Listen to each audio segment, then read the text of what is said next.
Hi, I'm Kayleen, the host and content director of the Silva Life System, developed with Laura Silva. And I'm here with Vishen Lakhiani, the founder of Mindvalley. He's also responsible for 7 other tech startup companies, and believe it or not, he was trained as a computer engineer.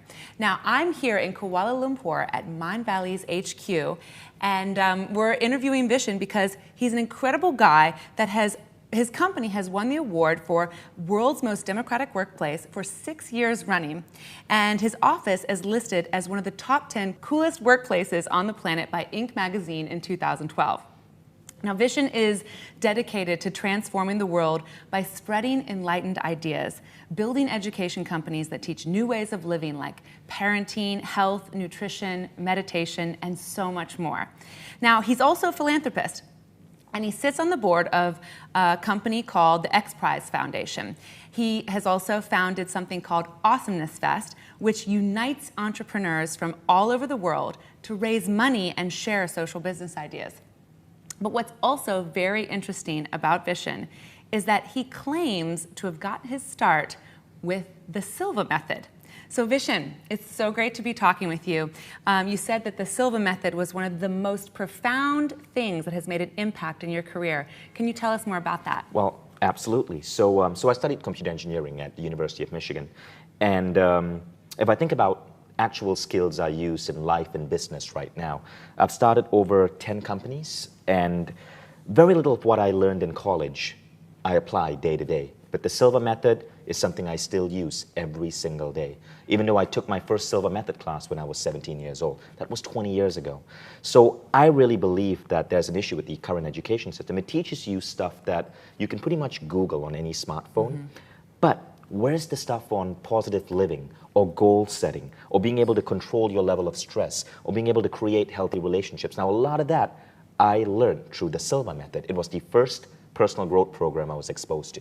How did you actually find the Silva method, or how did you get started with it? So I credit my dad. My dad was a personal growth junkie, and I grew up in a house filled with books by people like Wayne Dwyer. I mean, growing up in the 80s, most kids my age were crazy about Michael Jordan or Michael Jackson. I was crazy about folks such as Jose Silva and Wayne Dwyer. Now, what happened was I was a real nerd back then. I was pretty much legally blind. I wore glasses that were this thick, and this was the 80s, so these glasses were massive. It went all the way down to my mouth. I could clean them by licking them. And I was very self-conscious because not only did I have the glasses, literally with tape in the middle. Come on. But I also had really bad skin. So growing up as a teenager, I had huge self-confidence issues. In my entire high school life, I only went out with friends 3 times because that was how bad my self-image was. Now, I was a really smart kid, but I would stay at home and I would read books on personal growth. I accidentally stumbled upon the Silva method when I was browsing my dad's bookshelf, reaching up for a book, and the Silva Mind Control, a 1977 version of Jose's book, fell on my head. Now, as I flipped open that book, I came across the story of a nun, and I still remember her name, Sister Barbara Burns. And Jose Silva wrote about how Sister Barbara Burns was using the Silva method and using a simple positive statement. Every time I blink my eyes, my vision gets better, better, and better. So this fascinated me. So I thought, if Sister Barbara Burns, using this statement, now in 1 year, she too was legally blind like me, she wore very thick glasses. In 1 year, she reversed it and she had perfect 20/20 eyesight. This fascinated me. So I consumed the book and I started meditating every single day. At the age of 14, I was practicing Silva for about 45 minutes a day, 3 times, 15 minutes each. Now, here's what happened, right? 2 years later, I started reaping all these benefits. I was more confident, I was healthier, goals I was hitting goals. My eyesight, though, nothing happened. Complete failure. It didn't get worse, but it didn't get better either. I still had those big glasses. And I was very confused and angry, and I remember I was kind of pissed off at the Silva method because where was this big promise? Now, I reread the book, and I in fact started reading other books by Jose Silva, and I came across one line, and I realized I missed something. That line was basically this, and it's in the book, don't jump the gun. Basically what Jose was saying is, before trying to say cure cancer, try curing dandruff. In other words, you got to build up your reservoir of belief before you can tackle really big things. And I realized that healing my eyes was such a big goal. deep down inside, I never really believed it was possible. So what did I try to do next? Well, remember, I also had really bad skin. And I thought, well, I want to get rid of my skin problem once and for all. Now, growing up, my skin was so bad that I never had a girlfriend all throughout high school. It really made me self-conscious of myself. I considered myself ugly. And I read about this experiment Jose Silva would do. Now, Jose Silva said that the skin is the organ most influenceable. Is that a word, influenceable? Jose Silva said the skin is the organ that's easiest to influence with the human mind, right? And in the book, he talked about an experiment he would do in his classes. Now, it's kind of sadistic, but this is what he'd do. He'd pull up a student in the class, hypnotize them, take a marker, tell them that this marker was a red-hot poker, put it on their skin, and in front of other students, a burn bubble would form. He would then say, watch me make it disappear. He would then tell them that his hands could heal the burn bubble. He would place his hands over the bubble, and the burn would disappear.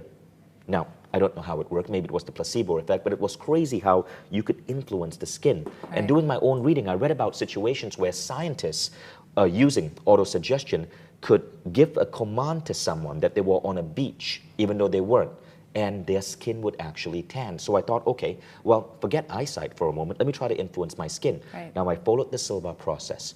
Basically, simple process, just 5 minutes of visualization, 1 to 3 times a day. I was doing it maybe twice a day.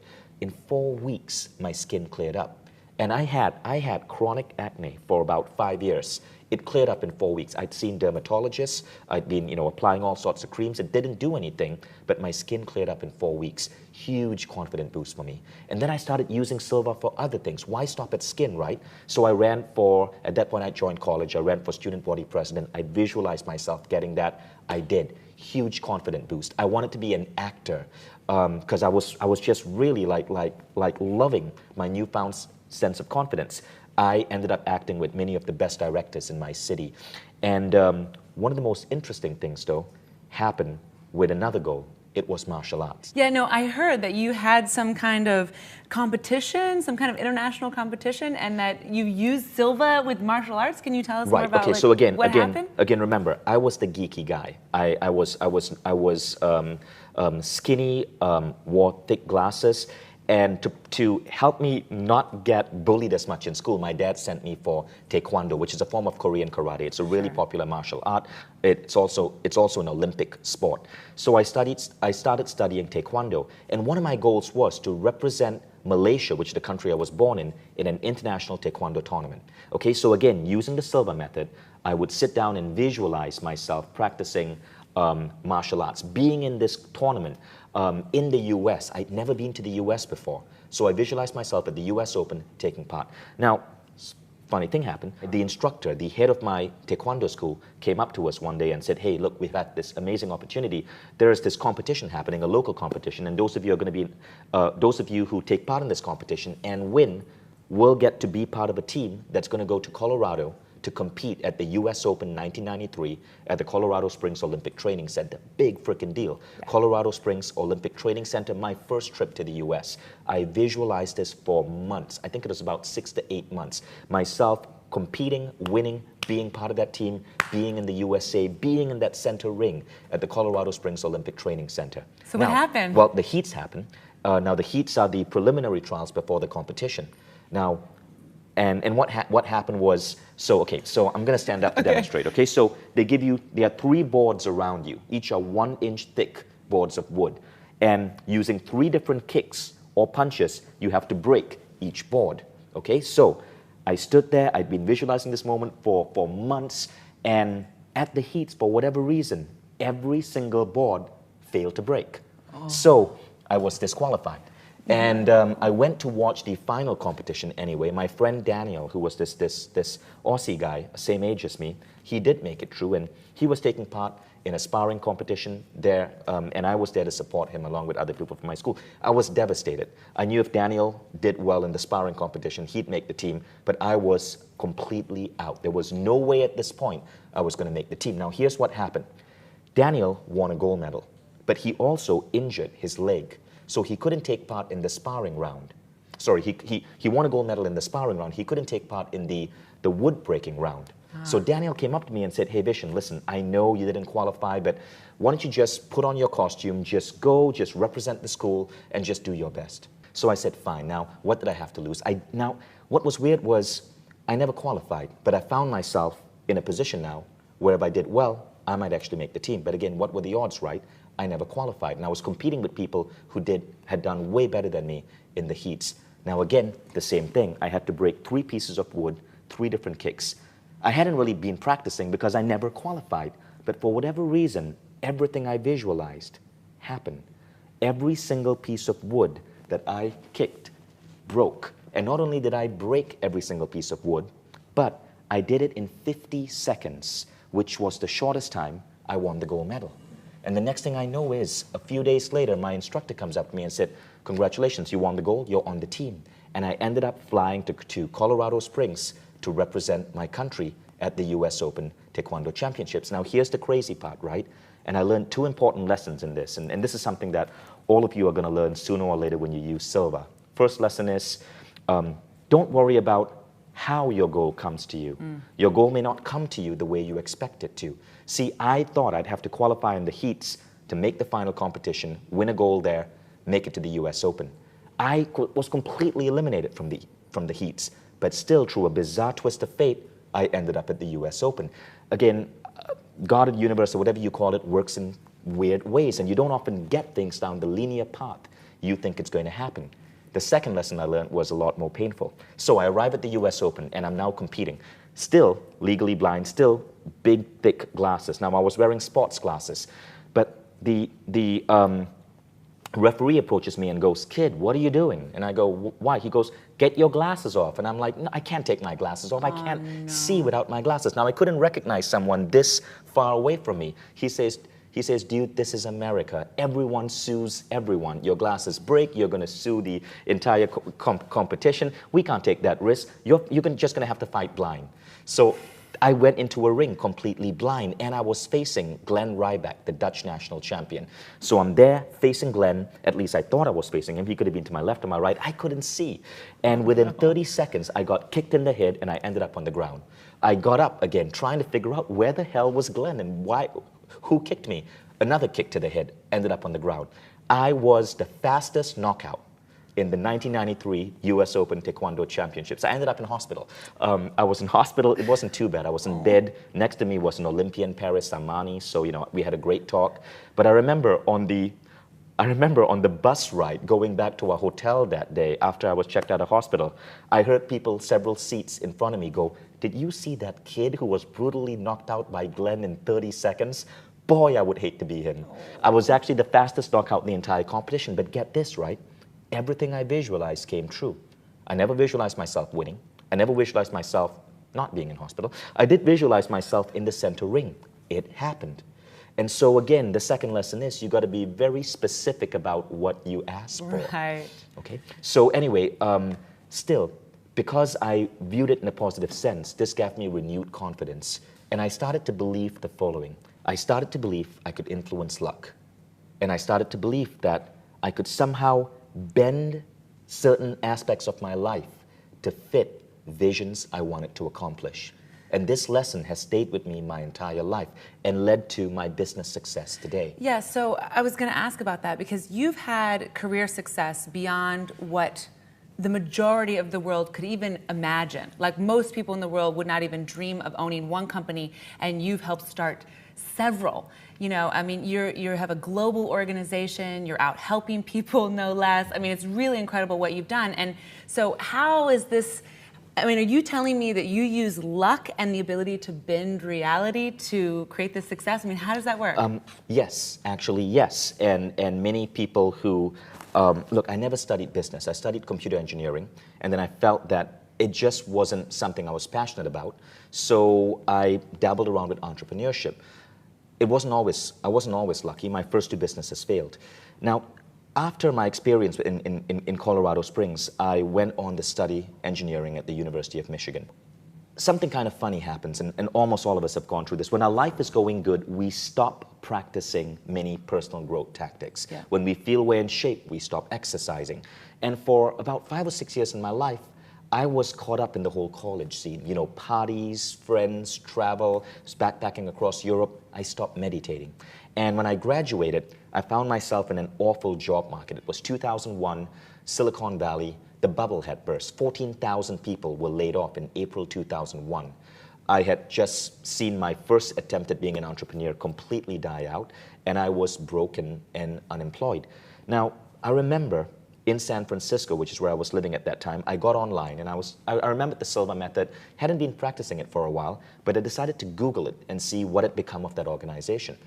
I found that there was a class happening in LA that very weekend. Now back then, the only job I could get in San Francisco was a commission-only sales gig. So many people were out, unemployed, without a job, that companies were basically saying, hey, we'll hire you, but we're not going to guarantee a salary because there's so many people applying. So I was working to sell technology to law firms in Texas, of all places, and basically it was a job where if you didn't close a deal, you wouldn't get paid. I was working with guys who hadn't been paid in 3 months because they couldn't close a deal. And I was a computer engineer. I knew nothing about communicating with lawyers, selling technology on the phone, right? So I wasn't doing very well. I was making maybe about $2,500 a month. I was literally renting a couch from a student in Berkeley because I couldn't afford an apartment. I was renting a couch from a student. Now what happened was I attended the Silva class, and the class was held by a wonderful lady in LA, and she was a pharmaceutical sales person. And she, in the class, spoke about how she studied Silva, and it had an amazing effect on her sales, and she rose up to become sales director. Then she decided to teach it so she could become even better. So this gave me a lot of confidence, and I decided to go back and apply some of the techniques I learned in sales. Here's what happened next, right? Now, sometimes in sales you have a good week, sometimes you have a bad week. That very next week was my best week ever. And I thought, okay, this could be chance. But the week after that was another record week and another record week. Now, normally you have ups and you have downs. Mine were just ups and further ups. This was May 2002 when I took this class. By September 2002, I'd been promoted 4 times. I was made director of sales of the company, and they shipped me out to New York to run the entire New York division of the company. I was 26 or 27 years old back then. It was insane. And I worked with that company for about a year, and I decided, listen, this is amazing. I want to use Silva to do something bigger. And that's when I started my next company, which was Mindvalley.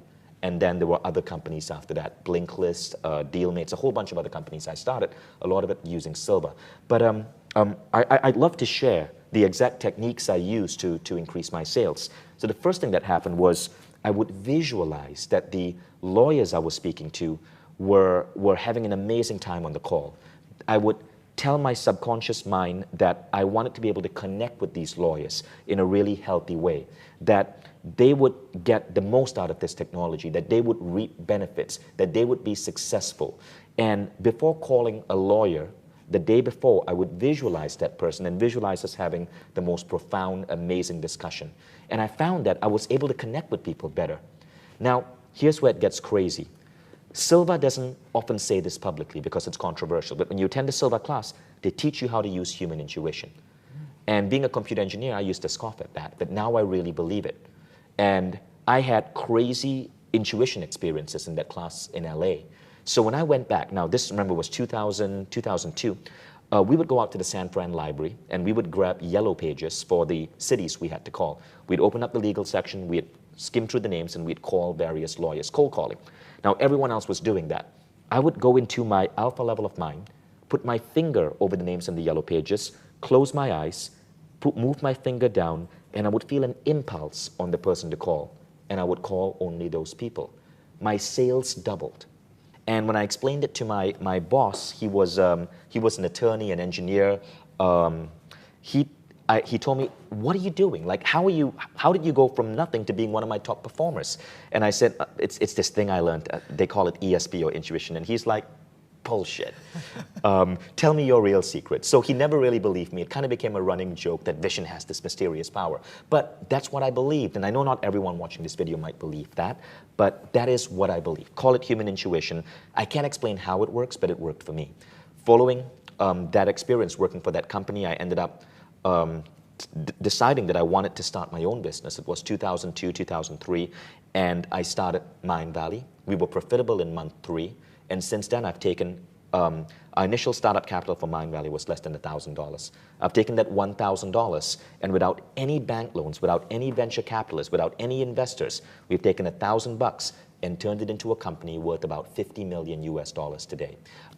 Just through constant tweaking and growth and constantly visualizing a beautiful future and how we wanted to grow the business.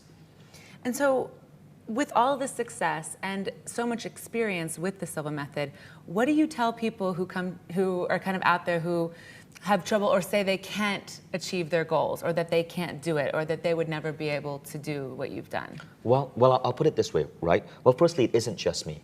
There are a lot of successful people I know of who have used the Silva method. I remember meeting a Hollywood actor. I'm not at liberty to say his name, but we were talking and he brought up the Silva method, and I'm like, Silva, are you kidding me?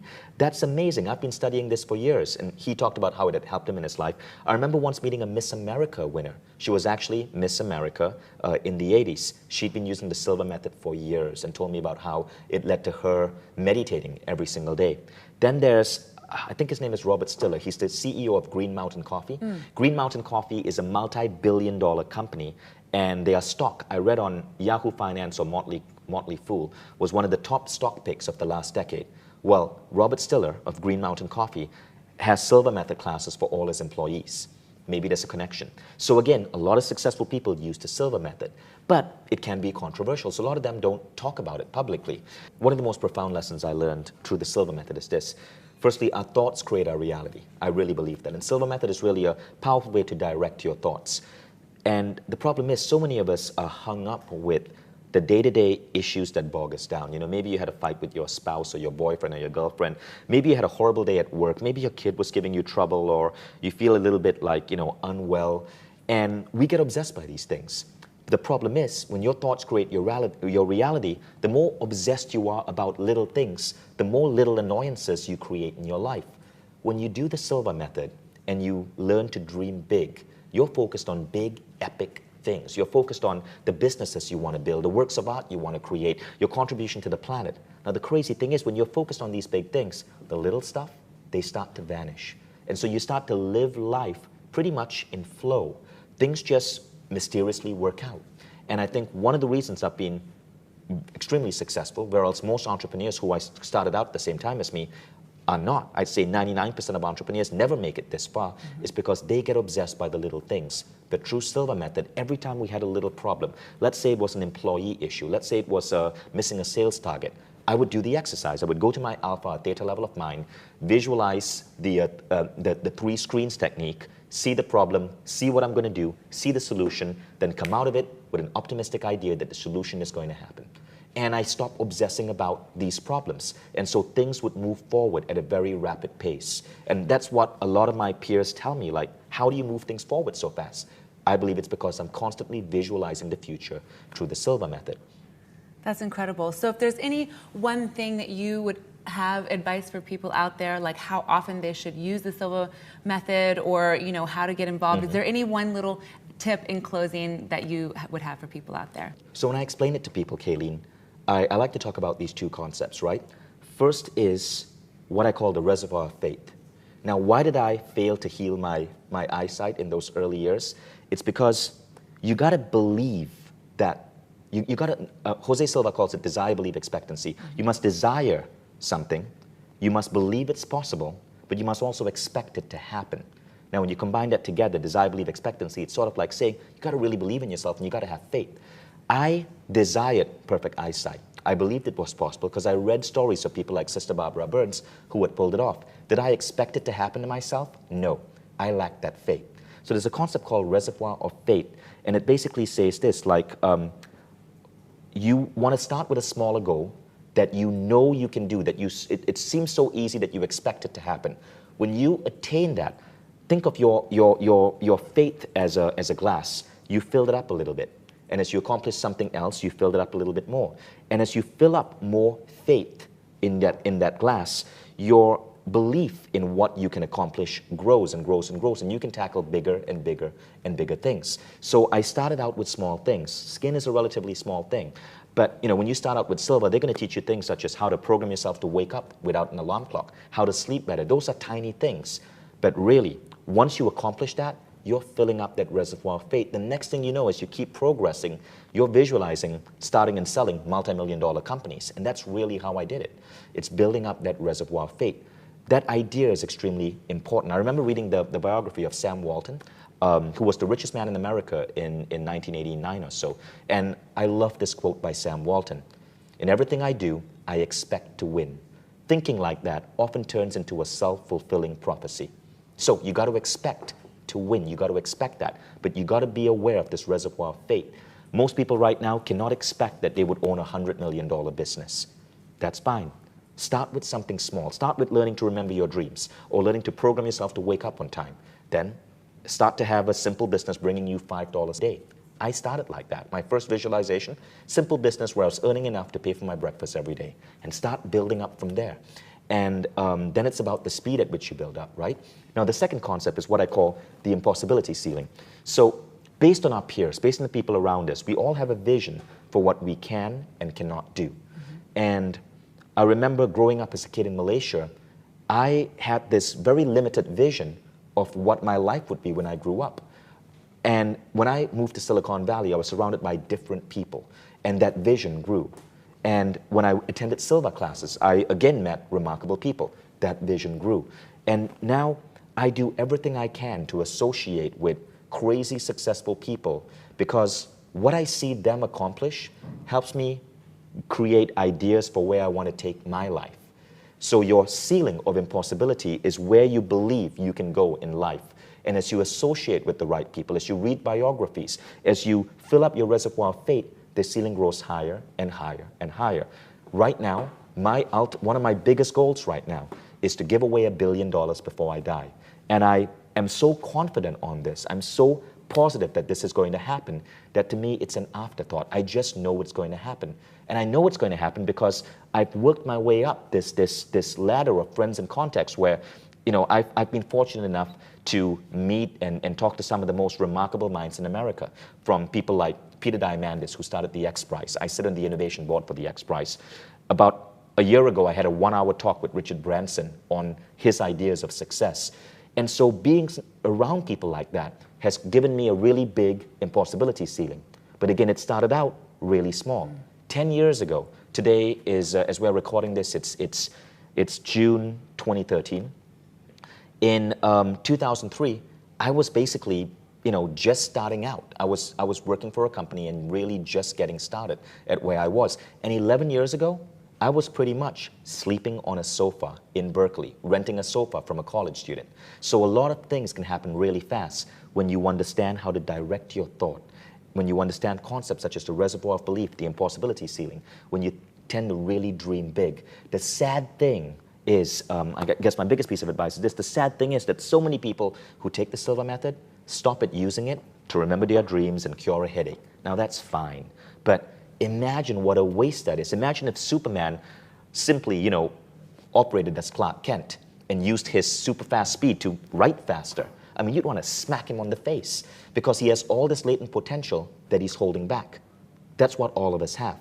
We simply have ridiculously average, mediocre impossibility ceilings that keep us from dreaming big. My big advice would be start working on your reservoir of faith. Start aiming for goals. Start building up those goals. Elevate your impossibility feeling. Read biographies. Set epic goals. If you don't believe you can accomplish it now, that's okay. As you build up your reservoir of faith, you're going to believe you can accomplish this. All of us should be leading epic lives. And again, I think the Silva method is a wonderful system, a framework to help people get there. That's so wonderful. Thank you so much, Vishen. It's incredible to hear your story and to hear about what an incredible impact the Silva method has had on your career and your success. And I really appreciate all the tips and the tools that you've shared with us and our audience today.